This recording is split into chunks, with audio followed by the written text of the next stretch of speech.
ನಮಸ್ಕಾರ ಮಂದಿ, welcome to our channel. So ಈ ವಿಡಿಯೋನಾಗ ಯಾವ ಥರ ತನ್ನ ಕ್ಯಾಬ್ ಡ್ರೈವರು ಡೈಲಿ ರೂಟೀನ್ ಮಾಡ್ತಾನೆ, ಯಾವ ಥರ ಅವ್ನ ಕಷ್ಟ ಇದೆ ಅದನ್ನು ಶೇರ್ ಮಾಡ್ಕೊಂಡಾರ ನಮ್ಮ ಜೊತೆ ಒಬ್ರು ಕ್ಯಾಬ್ ಡ್ರೈವರ್. ಸೊ ಈ ವಿಡಿಯೋನ ಎಂಡ್ವರೆಗೂ ನೋಡಿ.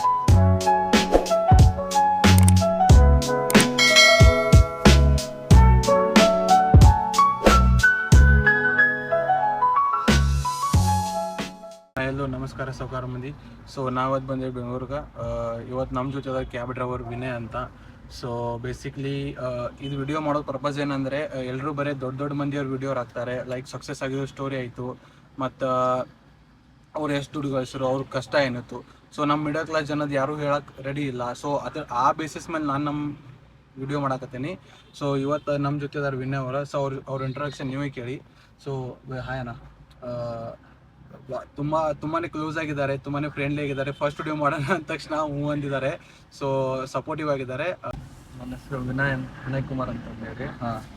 ನಾನು ಈಗ ಬೆಂಗಳೂರಿಗೆ ಬಂದು 3 ವರ್ಷ ಆಯಿತು. ನಮ್ಮೂರು ದಾವಣಗೆರೆ. ಓಕೆ, 3 ವರ್ಷದಿಂದ ಇಲ್ಲ ಕ್ಯಾಬ್ ಓಡಿಸ್ತಾ ಇದ್ದೀನಿ. ಓಕೆ. ಸೊ ಇಲ್ಲೇ ಇರೋದು ಇವಾಗ. ಕ್ಯಾಬ್ ಇದು ನಿಮ್ಮದು ರೂಮ್ ಮಾಡ್ಕೊಂಡಿದ್ದೀರಾ ಅಥವಾ ಇಲ್ಲ ಮನೆ ಇದೆನಾ? ನನ್ನ ಸ್ವಂತ ಮನೆ ಏನಿಲ್ಲ. ನಾವು ನಮ್ಮ ಫ್ರೆಂಡ್ ಸರ್ಕಲ್ ಒಂದು 4 ಸೇರ್ಕೊಂಡು ಒಂದು ರೂಮ್ ಮಾಡ್ಕೊಂಡಿದ್ದೀವಿ. ಇಲ್ಲೇ ಇರೋದು. ಈ ಜರ್ನಿನ ನೀವು ಹೇಗೆ ಸ್ಟಾರ್ಟ್ ಮಾಡ್ಬೇಕು ಅನ್ಕೊಂಡಿದ್ದೀರಾ? ಲೈಕ್ ಹೇಗೆ ಸ್ಟಾರ್ಟ್ ಮಾಡ್ಕೋಬೇಕು ಅನ್ಕೊಂಡಿದ್ರಿ ಫಸ್ಟ್ ನೀವು? ಆ ಥರ ಅನ್ಕೊಳ್ಳೋದೇನಿಲ್ಲ. ನಾನು ಅಲ್ಲಿ ಊರಲ್ಲೇ ಇದ್ದೆ. ತುಂಬ ಕಮಿಟ್ಮೆಂಟ್ ಜಾಸ್ತಿ ಆಗಿರೋದ್ರಿಂದ ನನಗೆ ಅವನು ನೀಡಿರೋದ್ರಿಂದ ಬಂದು ಇಲ್ಲಿ ಡ್ಯೂಟಿ ಮಾಡ್ತಾರೆ. ಓಕೆ, ಈ ಕ್ಯಾಬ್ ನಿಮ್ದು ಸ್ವಂತ ಅಥವಾ ಓನ್ ಕ್ಯಾಬ್ ತಗೊಂಡಿದ್ದೀರಾ? ಸೊ ನೀವು ಎಷ್ಟು ಅವರ್ ಡ್ಯೂಟಿ ಮಾಡ್ತೀರಾ ಡೈಲಿ?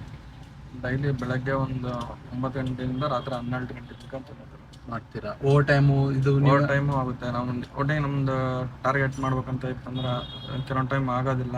ಓಕೆ, ಇಷ್ಟಂತ ಮಾಡ್ಬೇಕಂತ ಇರ್ತೀನಿ. ಅವಾಗ ಆಗಲಿಲ್ಲ ಅಂತಂದ್ರೆ ನೈಟ್ ಎಲ್ಲ ಮಾಡ್ತೀನಿ. ಓಕೆ. ಅಂದ್ರೆ ನೀವು ಕ್ಯಾಬ್ ನಿಮ್ಮ ಸ್ವಂತ ಓಬರ್ ಅವ್ರು ಓಡಿಸ್ತಿದ್ದೀರಾ ಅಥವಾ ಏನಾದ್ರು ಕಂಪ್ನಿಗೆ ಓಡಿಸ್ತಿದ್ದೀರಾ? ಕಂಪ್ನಿ ಡ್ಯೂಟಿ ಮಾಡಲ್ಲ, ಓಲಾ ಓಬರ್ ಅಷ್ಟೇ. Okay, okay. ದಿನನಿತ್ಯ ಎಷ್ಟು ಗಳಿಸ್ತೀರಾ ನೀವು?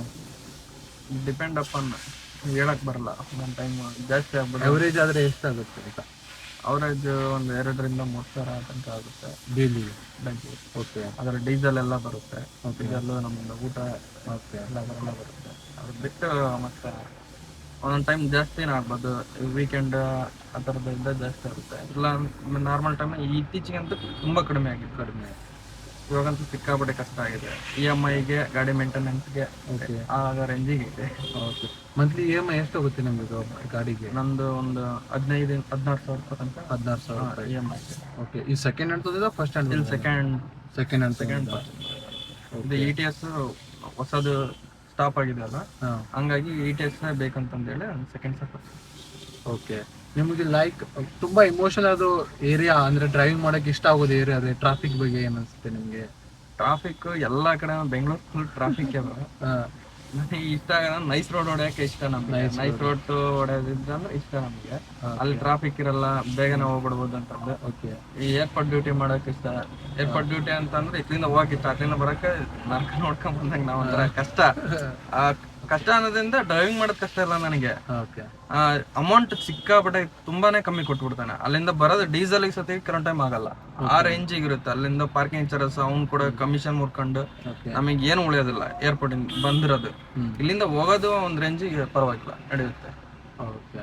ನಿಮ್ಗೆ ಲೈಕ್ ಪ್ಯಾಸೆಂಜರ್ ಯಾವ ತರ ಫೀಲ್ ಮಾಡ್ತಾರೆ? ಲೈಕ್ ಕಷ್ಟ ನಿಮ್ ಜೊತೆ ರೂಡ್ ಮಾತಾಡ್ತಾರ, ಸಾಫ್ಟ್ ಆಗಿರ್ತಾರೆ? ಎಲ್ಲರೂ ಸಿಗ್ತಾರೆ ಬ್ರೋ ನಮ್ಮಲ್ಲಿ. ಪ್ರತಿಯೊಬ್ರು ಸಿಗ್ತಾರೆ. ಸಾಫ್ಟ್ ಆಗಿರೋರು, ಕೂಲ್ ಆಗಿರೋರು, ರ್ಯಾಶ್ ಆಗಿರೋರು ಎಲ್ಲರೂ ಸಿಗ್ತಾರೆ. ಎಲ್ಲರನ್ನೂ ನೋಡ್ತೀವಿ ನಾವು. ಯಾವ ತರ ಹ್ಯಾಂಡಲ್ ಮಾಡ್ತೀರಾ ಅವ್ರು? ನಮ್ ಹ್ಯಾಂಡಲ್ ಅಂತಂದೇನಿಲ್ಲ, ಅವ್ರು ಹೆಂಗ್ ಬಿಹೇವ್ ಮಾಡ್ತಾರೆ ಆ ಥರ ನಾವು ರೆಸ್ಪಾನ್ಸ್ ಮಾಡ್ತೀವಿ. ಆದ್ರೂ ಕೆಲವೊಬ್ಬರಿಗೆ ಸಾಫ್ಟಲ್ಲೇ ಇರ್ತಾರೆ, ಅವ್ರಿಗೆ ಚೆನ್ನಾಗೇ ಇದನ್ನ ಮಾಡ್ತೀವಿ. ಓಕೆ. ರೂಡ್ ಆಗಿರೋರಿಗೆ ಜಾಸ್ತಿ ಮಾತಾಡ್ಸೋಕಲ್ಲ. ನಮ್ದೇನು ಕೆಲಸ ಇದೆ ಅದನ್ನ ಮಾಡ್ಕೊಂಡು ನಾವು ಹೋಗ್ತೀವಿ ಅಷ್ಟೇ. ರೂಡಾಗಿ ಮಾತಾಡೋರಿಗೆ ಕೊಡ್ತೀವಿ, ವಾರ್ನಿಂಗ್ ಕೊಡಲ್ಲ ಅಂತ ಏನು ನಾವೇನಿಲ್ಲ. ಓಕೆ. ಆದ್ರೂ ನಮ್ದೇನಿದೆ ಅದನ್ನ ಮಾಡ್ಕೊಂಡು ಹೋಗ್ತೀವಿ ಅಷ್ಟೇ. ಓಕೆ. ಯಾರಿಗಾದ್ರೂ ನೀವು ಹೋಗ್ಬೇಕಾದ್ರೆ ಎಮರ್ಜೆನ್ಸಿ ಇತ್ತು, ಹಾಸ್ಪಿಟಲ್ ಎಮರ್ಜೆನ್ಸಿ, ಯಾರಿಗಾದ್ರೂ ಫ್ರೀ ಡ್ರಾಪ್ ಮಾಡಿದ್ದೀರಾ? ಮಾಡ್ತೀವಿ, ಆ ಥರದ್ದು ಮಾಡ್ತೀವಿ. ಓಕೆ. ರೂಲ್ಸ್ ಮತ್ತೆ ಟ್ರಾಫಿಕ್ ಪೊಲೀಸ್ ಬಗ್ಗೆ ನಿಮಗೆ ಏನು ಅನಿಸುತ್ತೆ ಅಂತ? ಗೋರ್ಮೆಂಟ್ ರೂಲ್ಸ್ ಇರೋದ್ರಿಂದ ಚೆನ್ನಾಗೆ. ಆದ್ರೂ ಟ್ರಾಫಿಕ್ ರೂಲ್ಸ್ ನಿಮಗೆ ಅಡಿಸ್ನೇದು ಮಾಡಲ್ವಾ ಗೋರ್ಮೆಂಟ್ ರೂಲ್ಸು? ಗೋರ್ಮೆಂಟ್ ರೂಲ್ಸ್ ಕೆಲವೊಂದು ಟೈಮು ಆಗುತ್ತೆ. ಇನ್ನೇ ಟ್ರಾಫಿಕ್ ರೂಲ್ಸ್ ಅಂತ ಫಾಲೋ ಮಾಡ್ತೀವಿ. ಆದ್ರೆ ನಾವು ಈ ವೈಟ್ ಶರ್ಟ್ ಒಂದು ಹಾಕಿಲ್ಲ. ಹಾಕ್ಬೇಕದನ್ನ, ನಮ್ದೇ ತಪ್ಪದು.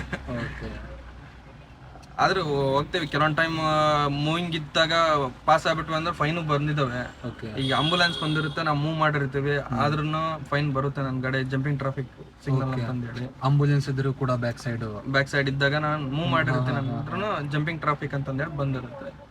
ಏನು ಮಾಡಕ್ಕಲ್ಲ, ನಾವೇ ಕಟ್ಕೊಡ್ಬೇಕಾಗುತ್ತೆ. ಈಗ ಕೆಲವೊಬ್ರು ಕಸ್ಟಮರ್ಗೆ ಅರ್ಜೆಂಟ್ ಇರುತ್ತೆ, ಈ ಫ್ಲೈಟ್ ಮಿಸ್ ಆಗುತ್ತೆ ಪಾಪ, ಲಕ್ಷ ಗಂಟ್ಲೆ ಹಾಕಿ ಇದು ಮಾಡಿರ್ತಾರೆ, ಅವ್ರಿಗೆ ಹೊಡ್ಕೊಂಡು ಹೋಗ್ರಿ ಸ್ಪೀಡ್ ಆಗೋರಿ ಅಂತಂದು. ಈಗ ಏರ್ಪೋರ್ಟ್ ಅಲ್ಲಿ ಸ್ಪೀಡ್ ಲಿಮಿಟ್ ಇದೆ, ಆ ಸ್ಪೀಡ್ ಲಿಮಿಟ್ ಕೆಲವೊಂದು ಟೈಮ್ ಕ್ರಾಸ್ ಮಾಡಿ ಅದು ಫೈನ್ ಬಂದಿರೋದು ತುಂಬಾನೇ ಇದೆ ನಮಗೆ. ಅದೇ ಒಂದು 4,000 ತನಕ ಫೈನೇ ಬಂದಿದೆ. ಹೌದಾ? 2,000 ಒಂದೊಂದು ಫೈನ್ ಬಂದಿದೆ. ಹೋಗಿರ್ತೀವಿ, ಆದ್ರೆ ಕಸ್ಟಮರ್ ಒಂದು ಥ್ಯಾಂಕ್ ಯು ಏನು ಹೇಳಲ್ಲ, ಕೆಲವೊಬ್ರು ಹಂಗೆ ಹೋಗ್ಬಿಡ್ತಾರೆ. ನನಗೆ ಅವತ್ತು ತುಂಬಾ ಬೇಜಾರಾಗ್ಬಿಡುತ್ತೆ ನಮ್ಗೆ. ಸೊ ಆ ನಾಡಿ ಕಷ್ಟ ಬಿತ್ಕೊಂಡು ನಾನು ಫೈನ್ ಹಾಕ್ಯಂದು ಹೊಡ್ಕೊಂಡ್ರು ಏನ್ ಗುರು ಹಿಂಗಾಗುತ್ತಲ್ಲ ಅಂತ.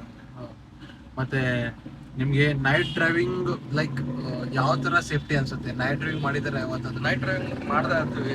ಸೇಫ್ಟಿ ಅನ್ಸೇಫ್ ಅಂತ ಏನಿಲ್ಲ, ಬೆಂಗಳೂರಲ್ಲಿ ಸೇಫ್ ಆಗಿರುತ್ತೆ. ನಮ್ಮ ಕ್ಯಾಬ್ ಡ್ರೈವರ್ ಎಲ್ಲಿ ಗಲ್ಲಿ ಕ್ಯಾಬ್ ಡ್ರೈವರ್ ಇದ್ದೇ ಇರ್ತಾರೆ. ಏನೋ ಒಂದ್ ಗಾಡಿ ಏನಾರ ಇದಾಯ್ತಂದ್ರೆ ಬೇರೆ ಕ್ಯಾಬ್ ಡ್ರೈವರ್ ಬಂದು ಕೇಳ್ತಾರೆ ನಮ್ಮನ್ನ. ನಮ್ಮ ಏನಾದ್ರು ಮೆಸೇಜ್ ಗ್ರೂಪಲ್ಲಿ ಮೆಸೇಜ್ ಹಾಕಿದ್ರೆ ಅಂದ್ರೆ ರೆಸ್ಪಾನ್ಸ್ ಮಾಡ್ತಾರೆ. ಆತರ ಏನಿಲ್ಲ, ಸೇಫ್ಟಿ ಬಗ್ಗೆ ಏನು ಇದಿಲ್ಲ. ಕೆಲವೊಂದು ಏರಿಯಾದಾಗೂ ಇರ್ತವೆ, ಆದ್ರೂ ಆಲ್ಮೋಸ್ಟ್ ಅಲ್ಲಿ ಎಲ್ಲಾ ಡ್ರೈವರ್ಗಳು ಒಂದ್ ಕ್ಯಾಬ್ ಹಾಕ್ಯಂಡ್ ಮಲ್ಕೊಳಲ್ಲ. ಒಂದ್ 10 ಜನ 20 ಜನ ಕ್ಯಾಬ್ ಇರ್ತಾವಲ್ಲ, ಅಲ್ಲೇ ಹಾಕೊಂಡ್ ಮಕ್ಕೊಳೋದು. ಹಂಗ ಮೇನ್ ಏರಿಯಾಗೊಳಗ, ಈ ಗಲ್ಲಿ ಏರಿಯಾ ಆ ತರದವೆಲ್ಲ ಮಕ್ಕೊಳಲ್ಲ. 10 ಕಿಲೋಮೀಟರ್ ಖಾಲಿ ಹೋದ್ರು ಪರವಾಗಿಲ್ಲ ಅಂತಂದೇಳಿ ಮೇನ್ ಏರಿಯಾದೊಳಗ ಮಲ್ಕೊಳೋದಿಲ್ಲ. ನಿಮ್ ಕಮ್ಯುನಿಟಿ, ಕ್ಯಾಬ್ ಕಮ್ಯುನಿಟಿ ಯಾವ ತರ ನಿಮಗೆ ಸಪೋರ್ಟಿವ್ ಆಗಿದೆ?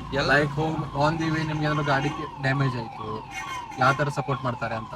ಸಪೋರ್ಟ್ ಮಾಡ್ತಾರೆ. ಆ ತರದ್ದು ನಮ್ಮ ಎಲ್ಲಗೋಲ್ ಡ್ರೈವರ್ ಅಂತಂದ್ರೆ ಫಸ್ಟ್ ಆಫ್ ಆಲ್ ಏನಾರ ಆಯ್ತಂದ್ರೆ ಕೇಳ್ತಾರೆ. ಅವರು ಪ್ಯಾಸೆಂಜರ್ ಇಲ್ಲ ಅಂತಂದ್ರೆ ಬಂದು ಅವರೇ ನಿಂತಿದ್ದು ತುಂಬಾ ಜನ ಮಾಡಿದಾರೆ. ನನಗೂ ಜಾಗ್ ಬೇಕಂದಾಗ, ಸ್ಟೆಪ್ನಿ ಬೇಕಂದಾಗ ಕೊಟ್ಟು ಕಳಿಸಿದ್ದಾರೆ. ಆತರ ಏನಿಲ್ಲ. ಫಸ್ಟ್ ಫ್ರೆಂಡ್ಸಿಗೆ ಕಾಲ್ ಮಾಡ್ತೀವಿ, ನಿಯರ್ ಇದ್ರೆ ಫ್ರೆಂಡ್ಸ್ ಬರ್ತಾರೆ. ಇಲ್ಲ ಅಂತಂದ್ರೆ ಯಾರು ಕ್ಯಾಬ್ ಡ್ರೈವರ್ ಕೈ ಹಾಕಿದ್ರಂದ್ರೆ ಎಲ್ಲಗಳು ನೋಡಿದ ತಕ್ಷಣ ಫಸ್ಟ್ ನಿಲ್ಸ್ಬಿಟ್ಟೆ ಏನಾಗಿದೆ ಅಣ್ಣ ಅಂತ ಕೇಳ್ಬಿಟ್ಟೆ ಇದು ಮಾಡೋದು. ಓಕೆ, ಅಂದ್ರೆ ನಿಮ್ ಫ್ರೆಂಡ್ ಸರ್ಕಲ್ ಅಲ್ಲೂ ಕ್ಯಾಬ್ ಡ್ರೈವರ್ಸ್ ಇದಾರೆ? ಇದಾರೆ. ಓಕೆ, ತುಂಬಾ ಜನ. ಓಕೆ, ನಮ್ ವ್ಯೂವರ್ಸಿಗೆ ಏನ್ ಹೇಳ್ಬೇಕಂತ ಅಂತಿದ್ದೀರಾ ಅಂತ? ಕ್ಯಾಬ್ ಫೀಲ್ಡ್ ಅದು ಕೆಟ್ಟದ್ದು ಇದೆ, ಒಳ್ಳೇದು ಇದೆ. ಏನ್ ಕೆಟ್ಟದಂತಂದು ಏನಿಲ್ಲ, ಆದ್ರೂ ತುಂಬಾ ಕಷ್ಟ ಪಡ್ಬೇಕು, ಹಾರ್ಡ್ ವರ್ಕ್ ಮಾಡ್ಲೇಬೇಕು. ನಾವು ಹೆಲ್ದಿಯಾಗಿರಕ್ಕಾಗಲ್ಲ. ಕ್ಯಾಬ್ ಫೀಲ್ಡ್ ಅಲ್ಲಿ ಅದು ಒಂದು ಬ್ಯಾಕ್ ಪೇನ್ ಇರುತ್ತೆ, ಟ್ರಸ್ಟ್ ಆಗುತ್ತೆ. ಮತ್ತೆ ಮನೆಗೆ ಸರಿಯಾದ ಟೈಮಿಗೆ ಹೋಗಕ್ಕಾಗಲ್ಲ, ಕೆಲವೊಂದು ಟೈಮ್ ಡ್ಯೂಟಿಗಳು ಆಗಲ್ಲ. ಅವಾಗಂತೂ ಸಿಕ್ಕಾಪಟ್ಟೆ ಬೇಜಾರಾಗುತ್ತೆ. ಈ ಒಂಥರ ಟ್ರಾಫಿಕ್ ಜಂಜಾಟದಲ್ಲೇ ಇರ್ಬೇಕಾಗುತ್ತೆ. ಈಗ ಒಂದೊಂದು ಟೈಮ್ 2 ಕಿಲೋಮೀಟರ್ ಒಂದೊಂದು ಅವರ್ 1.5 ತಾಸು ಹೋಗ್ತಾ ಇರ್ತೀವಿ. ಅವಾಗಂತೂ ಯಾಕೆ ಗುರು ಈ ಕ್ಯಾಬ್ ಫೀಲ್ಡ್ ಆಯ್ಕೆ ಮಾಡಿದ್ರೆ ಅನ್ನೋ ಫೀಲ್ ಆಗುತ್ತೆ ನಮಗೆ.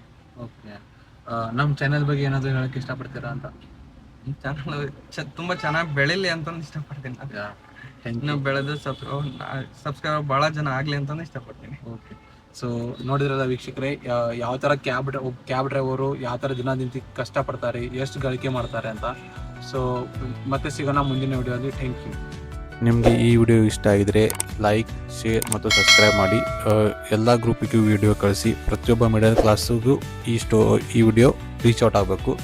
ಇನ್ನೊಂದು ವಿಷಯ ಏನಪ್ಪ ಅಂತಂದರೆ, ಈ ವಿಡಿಯೋದ ರೆವಿನ್ಯೂ ಎಷ್ಟು ಬರುತ್ತಲ್ಲ ಅದರ 30% ಇಂಡೈರೆಕ್ಟಾಗಿ ಡೈರೆಕ್ಟಾಗಿ ಅವ್ರಿಗೆ ಶೇರ್ ಆಗುತ್ತೆ. ಯಾಕಪ್ಪ ನಾನು ಕೊಡ್ತಾ ಇದ್ದೀನಪ್ಪ ಅಂತಂದರೆ, ಅವ್ರ ಗಾಡಿ EMI ಆಗಿರ್ಬೋದು, ಮತ್ತು ಸಾಲ ಇದ್ದಿರ್ಬೋದು, ಮತ್ತು ಅವ್ರ ಮಕ್ಕಳ ಫೀಸ್ ಇದ್ದಿರ್ಬೋದು, ಮನೆ ಕಷ್ಟ ಇದ್ದಿರ್ಬೋದು, ಏನಾದರೂ ಇದ್ದಿರ್ಬೋದು, ಅದು ಪರಿಹಾರ ಆಗುತ್ತಲ್ಲ, ಅದಕ್ಕೋಸ್ಕರ ನಾನು ಕೊಡ್ತಾ ಇದ್ದೀನಿ. ಸೊ ಆದಷ್ಟು ಚಾನಲ್ನ ಶೇರ್ ಮಾಡಿ, ಸಬ್ಸ್ಕ್ರೈಬ್ ಮಾಡಿ ಮತ್ತು ಲೈಕ್ ಮಾಡಿ. Thank you.